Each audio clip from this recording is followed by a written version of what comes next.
This is the brand new reprint trade paperback of all of Superman's first appearances during his first 2 years, 1938 through 1940. Well, that's 3 years actually. It is Action Comics 1 through 25, Superman 1 through 5, and another publication. Let's see here. It's like a World's Fair comic. It says it on the back, sorry. The New York World's Fair comic. And they're in chronological order of how they came out.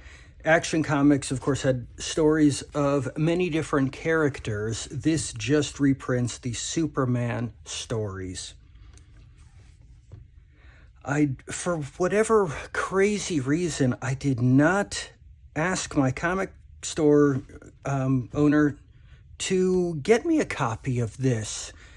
I don't know how I would have seen this in Preview's catalog and not asked for it. Fortunately, he got one and put it on the shelf when it came out. And I saw it there and I picked it up. And I actually had just like a shock of fear go through my body of how I almost missed this. How someone else could have walked in and took it off the shelf 5 seconds earlier or something. Sure, I would have been able to just get it, but I don't know. It's now kind of like all I can think about. This is really what I need. This is where basically all superhero comics, this is where it all begins, with Superman. Yes, there were lots of things that led to this. You have your heroes going back to Perseus and Odysseus, your King Arthurs, your Robin Hoods. Throughout history, you have your heroes with powers, like all the way back to Hercules, and on up into cartoon characters and newspaper strip characters like Popeye that had powers. You had your characters with secret identities like Zorro, skin-tight costumes like the Phantom. You had the prototype characters that had a lot of their elements taken from them and used in Superman, like Doc Savage, the Man of Bronze. You had comic books. You started newspaper comic strips, eventually collected into comic books. You had then comic books come out with original material. But Action Comics #1, the story in it with Superman, and he made the cover, that is where everything came together. And it was these two kids, Jerry Siegel and Joe Shuster, an artist and a writer, two teenagers, basically on the cutting edge of everything that was exciting to young men in America in the 30s, with adventurous minds and imaginations running wild, put everything together and created Superman. And it took the company, National Publications, to have the foresight to put this out, and it is the thing that took hold. The American public latched onto it so fiercely right from the get-go that history can be defined as the time before Superman and after Superman. And this first issue was released on stands April 18th, 1938. The cover date is June 1938, but it was April 18th was the day in 1938. This would be the year after Snow White, 5 years after King Kong. This is, 4 years before the United States entered World War II. Let's take a look at this story, okay? So, right here on the cover, this is what has been deemed as the very first look, the first appearance of Superman. This early costume design, kind of a guitar pick shaped shield emblem with these two cutout little circles, half circles in the sides. The boots had this kind of a front part shield with bands going in front of it, but the coloring doesn't go all the way up on them. The S is colored in red. This is a recreated drawing from a panel on the inside where his costume is different. So I think they just embellished it a little bit for the cover. This would not be the first drawing of Superman. This is just the first drawing of Superman that anyone would see, because this would be on the comic stands, or I'm sorry, the newspaper stands, where you would grab it and you would pick it up and say, who is this? And it was this cover and this that got you to open it up, got you to buy it and open it up. So we have this one-page quick origin story, which I find quite interesting, that it shows as Superman, who they have not said his name was Clark Kent yet. Here he is, just as, basically dressed as a normal man, discovering his powers. He was able to leap 1/8 of a mile, so not flying, and doing it in a suit. Here he is, raising tremendous weights. Now look at him. He's on the job site in the same overalls as the other workers. So it's like this was a job he had at one time, was in construction, or a steel worker in a union possibly. Looks like New York City there that he's in. His coworkers, you could imagine they knew him. They at least know his name, who he is, and here he is lifting steel girders. So, and there's no secret being, but this is just the early kernels of creating this character. Racing the train, and then there we go, the costume. So you can't, I don't know if they were putting an S on that shield. It is the guitar pick type symbol. It doesn't have the rounded top like here, and it doesn't have the wedges cut out. That might be an S with a little bit of a red background. We don't know. It's and no feet on it. Okay, moving on.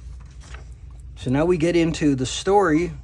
This is the story that was originally drawn as a possible newspaper strip that was then cut up and reorganized to put into Action Comics #1. So the art style is not meant to be colored. That's why there's all this shading. But you can see here this early costume design. The boots, they have the crisscross like Roman sandal straps on this skin-tight costume. This is what circus strongmen wore. Those same type of, Roman style gladiator strapped footwear. Weightlifting footwear, the skin-tight costume, circus strongman look. That's where this comes from. And this early shield on his chest, basically it's a triangle, and there is something on it. It is an S, maybe, unless your imagination is just thinking it's an S because it's supposed to be, and so you can kind of see how it might be. I don't know. No colors in it. Not a big deal, right? But the story is interesting.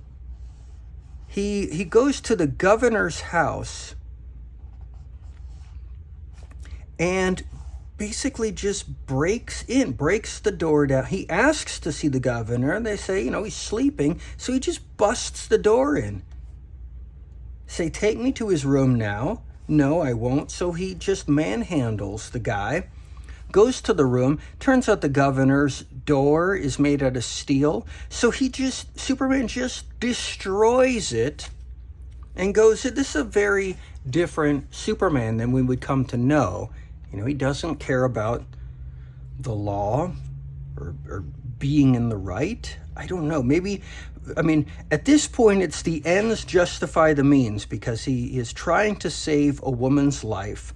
And there is no time for messing around with anybody. He's got to get this done. And he clearly doesn't have a super brain at this point, because he can't come up with anything better than to just forcibly cram his way down everyone's throat. Even though it's the right thing, he's not going about it the right way. Doesn't matter. There are no consequences. The woman is saved. Now we get to his civilian garb, which we see for the first time, that he has a different identity. Next morning, as Kent leaves for the newspaper upon which he works as a reporter, so they just call him Kent. They haven't really said that he's Superman, but I guess you're just supposed to determine that, because he goes, good, I'm not mentioned. He's not mentioned in the story. They're keeping the existence of this Superman a secret so far. He works at a place called the Daily Star, not the Daily Planet. That is not Perry White. And just by reading this, you start to catch on that Kent is Superman. And here he goes. He goes off on a story, and it's Superman that arrives. Doesn't show him actually change into Superman. I think if you're not very intelligent, or you can't put two and two together, you don't quite know that they're the same character yet. But he manhandles this guy, which is fine, I guess. I mean, that's his power. It's strength. And he's stopping others that are using their strength against weaker people. He's using his strength to defend the weak. It's good, right? And now, boom, he changes into his guise as Kent. Now you know they're the same guy. This is cool. And we have the introduction of Lois. Kent is interested in Lois.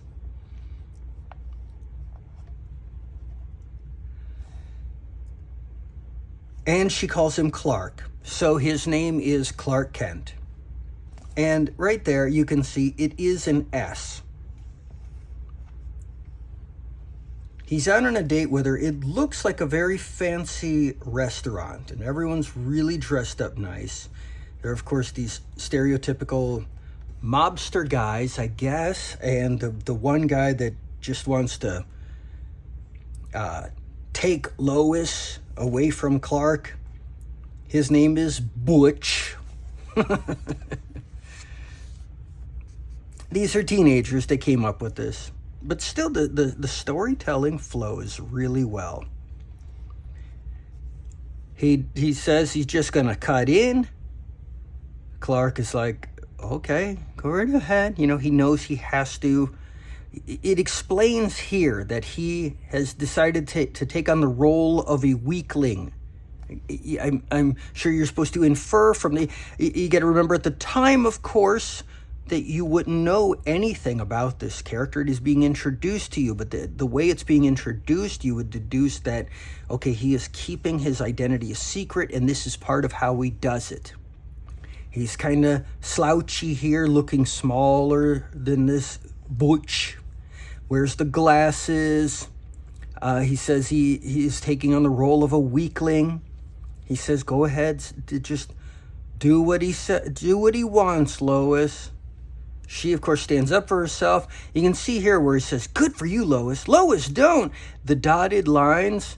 Now, in my time of growing up, the dotted line balloon meant that you were whispering.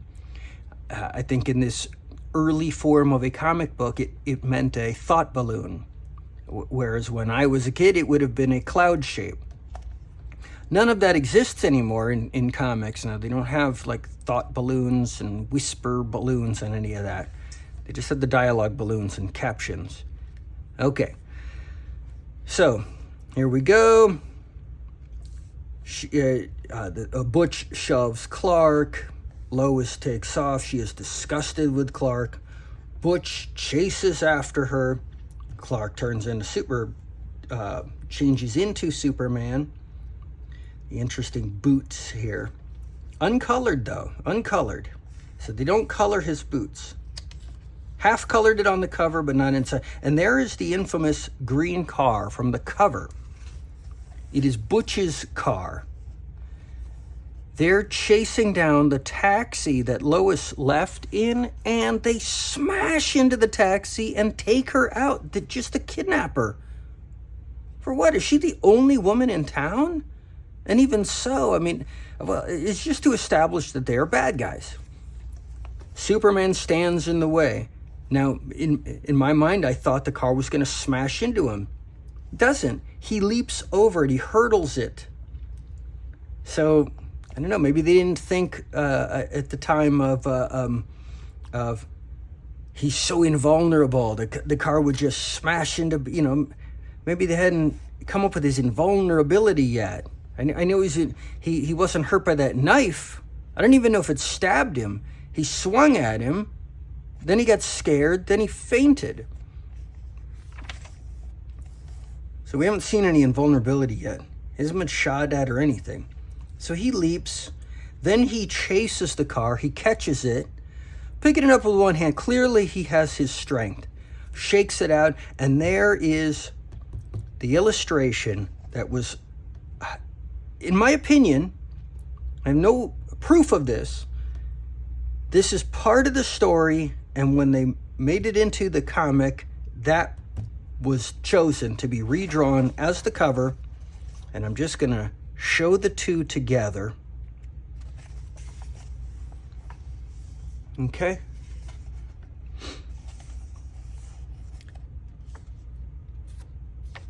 So they've added a little bit of detail to the boots, clearly added in the S shield, colored it more. They removed, or they added a guy. Little bit of the smashing is different. Just slight little bits. He's got his right leg forward on the cover instead of back. You can see the coloring is slightly different on the clothes. Not a big deal, but look, see. They put the tie swinging out. They've put a bit more into the cover. It's still the same artist. So it's not going to be that much different. And still from the same time period. And maybe he even colored it himself. Anyways, so there's that. So he's running to catch Butch. Speaking of which, is that... Okay, so Butch is in green... But there's no one in green in the car. I'm guessing Butch is at the wheel, right? Yeah, because that's Butch talking about letting off Clark so easily. Okay, so he puts this orange coat over his green suit. They just colored it blue. No big deal. He somehow, I guess when he falls out of the car, he loses his coat. Weird. Superman picks him up. Jumps into the air,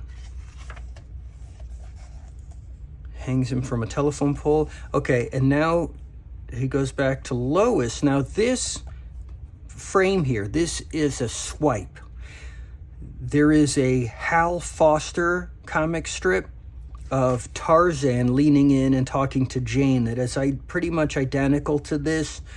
It was copied by the art. I'm sorry. Is Jerry Siegel or Joe Shuster? Which one? Joe Shuster is the artist. Jerry Siegel is the writer. So Joe Shuster would have looked at that Hal Foster Tarzan strip and just copied it, turned Tarzan into Superman, Jane into Lois. I mean, it's not identical because, he's got a costume on, but it is what's called a swipe. And we go on with the story. And he's got So Lois is bringing up Superman now to the editor, who looks different. He looks different in every frame. Okay. Give Kent the assignment. What is it? Okay, so there's intrigue afoot. Bad guys in cahoots with senators. Look at this, Superman hanging on the outside of a building to eavesdrop. It's really interesting. Really interesting.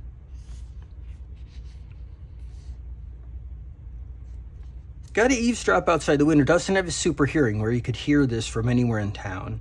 Can't fly or levitate or whatever. He has to hang on the side of the building. And yet still, this is not something that you or I could do. It would be a Superman that could do something like this. Hang from the side of a skyscraper this high up in the air to listen through the window like it was nothing.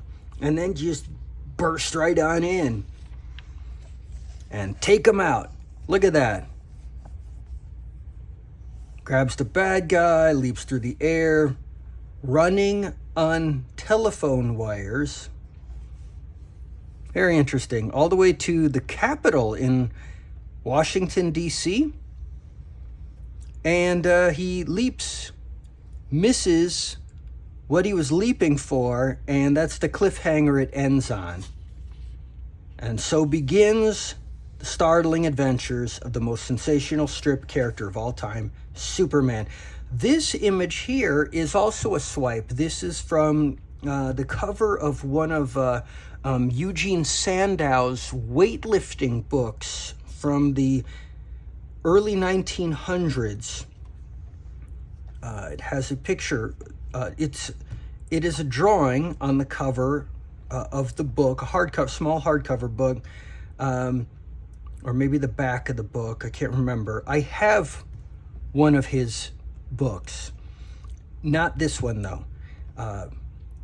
And he is actually busting out of the chains, which all it was another circus strongman thing that they did. It was one of their feats of strength in the circus sideshows that the strongmen would do. They would bend the bars, they would lift the giant barbells, and they would bust out of the chains. And that's why they illustrated a strong man in the skin-tight suit busting out of the chains. Is drawn just like this and is the cover of one of those health and fitness books.